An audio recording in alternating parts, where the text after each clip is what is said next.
zéro, on a des refroidissements éoliens le matin et évidemment, on pense aux gens qui vivent dans la rue, qui sont en situation d'itinérance.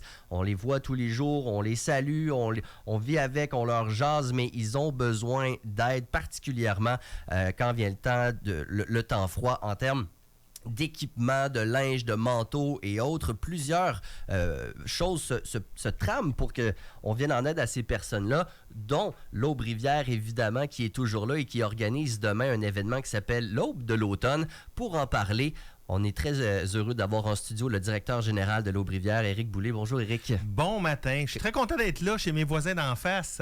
Pour moi, c'était une belle nouvelle quand l'organisation de Sequoia m'ont dit on déménage en face de chez vous. J'ai dit il va y avoir tellement un beau carrefour communautaire avec le Wild, l'Aube-Rivière, Pignon Bleu, Sequoia. Pour moi, c'est tout naturel, là. Alors, bravo. Ben merci beaucoup. Ça a été un plaisir de te rencontrer lors de l'inauguration. Puis on s'est dit, c'est sûr qu'on va se reparler bientôt, évidemment. Comment ça se passe à l'Aube en général ces temps-ci, tu sais, quand on parle des demandes? Y a-tu des chambres de libre? Moi, on me dit qu'il y a plein de chambres libres pour des raisons. Tu sais, on peut-tu démystifier un petit peu la patente, là? Oui.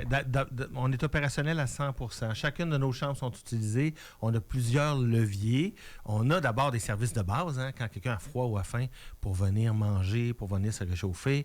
On a des services que je dis à haut seuil de tolérance parce qu'on se réserve un 10 à 25 lits à la halte, au dégrisement, où les personnes qui, des fois, sont réticentes à aller chercher de l'aide pour X, Y raison, ou des fois vont s'auto-exclure eux-mêmes parce qu'aller dans un grand refuge, c'est pas facile, là. Aller chercher de l'aide, là, puis rentrer dans une... imaginez-vous la première fois que tu vas chercher de l'aide, là.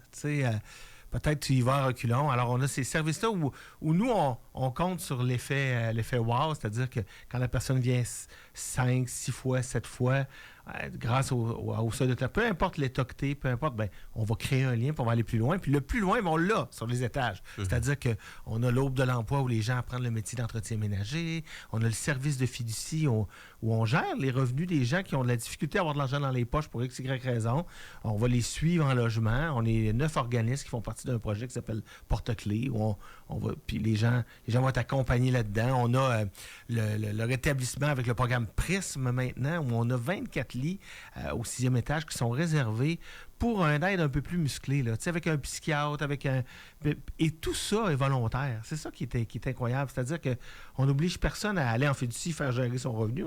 On n'oblige personne à aller à Prisme. Alors, ça fait des belles participations, ça fait des beaux succès aussi. Contrairement à ce qu'on peut penser à l'Aube-Rivière, c'est pas toujours les mêmes personnes qui viennent. Hein? Une personne sur deux, après une seule visite, on trouve vraiment une solution, là. Parce que on m'a dit qu'il y avait différentes options, entre guillemets. Là. Entre autres, quand c'est comme ta première fois, tu as un genre de 30 jours prioritaire. Ça se peut-tu? On m'a expliqué ça? Il y a un des secteurs qui s'appelle l'hébergement pour hommes. Tu sais, on dit 30 jours, là, c'est parce que ça, je disais, vous êtes intervenants, arrêtez de dire ça. Ça, c'est le langage de l'intervenant terrain, là, dont moi-même j'ai été longtemps. Alors, c'est pour ça que j'ai un amour pour ce qu'on fait, là. Mais c'est parce que, tu sais, dans le fond, là, le premier revenu de dernier recours, c'était au bout de 30 jours. Fait que c'est un peu dans ce sens-là. Dans le fond, ça, on parle d'hébergement pour hommes ou pour femmes. C'est-à-dire que quand c'est un terrain d'atterrissage, comme une espèce de gare de tri d'hébergement, là, c'est si tu viens seulement de façon situationnelle. Peut-être que tu as besoin d'un soir, peut-être que tu as besoin d'une semaine, peut-être que tu as une chicane avec ton conjoint, peut-être n'importe quoi. Alors, de façon très humaniste, on va te prendre. Et quand on dit 30 jours, c'est parce qu'on ne veut pas être de l'hébergement à prix modique, là, parce que c'est un refuge d'urgence. Alors, il faut que ces lits-là, qui sont souvent à pleine capacité, soient très opérationnels. Alors, dès qu'on a un revenu, il faut aiguillonner la personne vers, par exemple, un service à l'Aube-Rivière. T'sais, ça peut être au transitoire, ça peut être au programme Prisme, ça peut être vers les logements qu'on a, etc., etc. Parce qu'on a des logements maintenant, on a 18 unités de logement au dernier étage de l'Aube-Rivière, ou vers une autre ressource. Nous, on fait partie du regroupement pour l'aide aux itinérants et itinérantes de Québec, le RAIC. Ouais. On est 48 organismes, on travaille tissé serré. Je parlais de Porte-Clés tantôt, où on est 9 organismes, on place des gens en logement. Alors, quand on dit 30 jours, c'est plutôt la notion de terrain d'atterrissage puis de référence vers un service. Mais tu sais, dans ce service-là de 30 jours, j'ai déjà eu, par exemple, des personnes qui était pré-réfugié, que j'appelle. Là. J'ai déjà vu, je sais pas comment dire en français, un boat people arriver, puis il a fallu le garder un bon 3 mois parce qu'on pouvait pas. Il fallait d'abord le déclarer comme réfugié, puis etc., etc. Fait que des fois, les histoires sont longues. Ouais. Alors, ça prend le temps qu'il faut. L'idée, c'est pas de s'éterniser dans un service d'urgence. L'idée, c'est d'essayer de dispatcher. Et là, c'est un enjeu parce qu'avec l'accès au logement qui est très, très difficile, la moyenne de durée d'hébergement avant était de 7 à 11 jours et l'année passée, c'était 22 jours. Alors, tu sais, là, ce que ça fait, c'est que ça coince à l'entrée. Il y a de moins en moins de portes de sortie. Le risque là-dedans, c'est de créer de façon systémique de la chronicisation de l'itinérance parce que les personnes qu'on voit plus souvent, qu'on est habitué, je suis sûr que vous passez à des visages dans votre fenêtre, là, ben, c'est des gens qui, dans leur parcours, malheureusement, on a échappé ou il y a eu quelque chose là, parce qu'il y a de la chronicisation d'une situation de pauvreté et ça, c'est plus difficile. Heureusement, ben, on a des outils pour une partie, même des personnes qui vivent des situations d'itinérance de façon plus chronique. Là, mais voilà.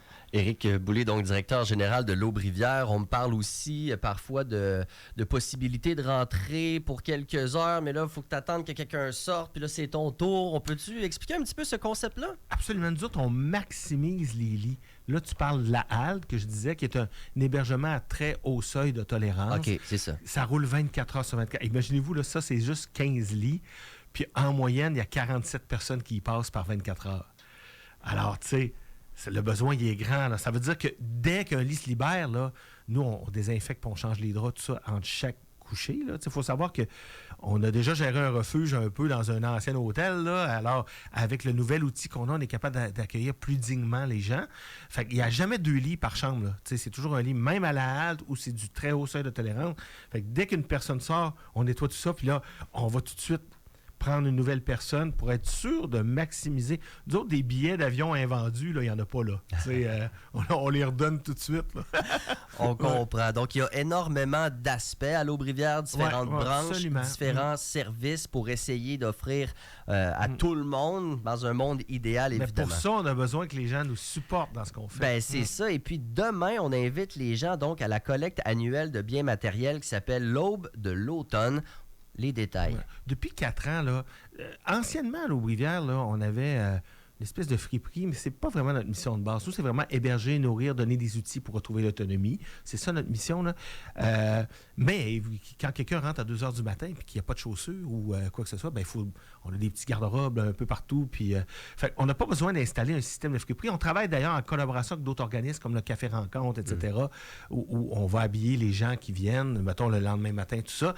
Mais bon, des fois, dans l'urgence, ça nous prend les choses. Alors, l'aube de l'automne, ça nous permet, nous, de garnir nos garde-robes pour l'hiver. Même chose, on le fait à l'aube du printemps aussi, où on va aller chercher des choses qu'on a besoin pour bien accompagner les gens. Et je sais qu'à la gang, on est bon. Absolument. À la gang, on est bon. Alors, je trouverais ça plate de prendre des sous puis acheter des choses, alors que, puis même pour l'économie circulaire, c'est bon de récupérer nos choses. Là. Alors, ce qu'on va demander aux gens demain, c'est pas d'amener n'importe quoi, n'importe comment. Là. Sur nos médias sociaux, Facebook, Instagram, on a une liste d'articles de base. Cette année, là, à l'aube de l'automne, par exemple, les chaussettes neuves, les gants imperméables jetables, brosses à dents, dentifrice, format voyage si possible, déodorant, rasoir jetable, crème à raser, savon pour le corps, shampoing, savon à vaisselle, tasse, soucoupe, cuillère à soupe, bol à soupe. Vous ne retiendrez pas ça par cœur. Là. Fait qu'aller sur Internet, sur nos réseaux sociaux, mais ça ne donne rien d'amener une boîte avec un peu de n'importe quoi, parce que ça va prendre des bénévoles pour retrier ça, redonner ça à un autre organisme. C'est pour ça qu'on fait des campagnes ciblées. Alors, on espère, puis on sait que les gens sont généreux quand ils entendent le message. On espère que les gens vont être encore au rendez-vous cette année. Ça nous permet de ne pas mettre des sous sur des choses qui peuvent servir de façon circulaire. Là. Évidemment, pas des brosses à dents usagées, on s'entend de façon circulaire. Mais ça, c'est pas trop circulaire. Ouais, exactement. Mais utilisation unique. Il y en a qui changent le tasse, les affaires. Là, venez nous les porter. Des tasses, on en a besoin pour les gens. Puis on va où? Nous autres, on est comme un gros chalet. Là. Notre vaisselle, elle est dépareillée nettoyer, là, tu sais. Ouais. On va-tu directement à la porte? Alors, c'est ça. L'Aube-Rivière, qui est face à Sequoia et le YMCA, sur la rue du Pont, là, dans le bout vers le bas de la côte, là, pour ceux qui connaissent pas l'Aube-Rivière. Alors, on a une petite ruelle qui s'appelle la rue de Xian. Ouais.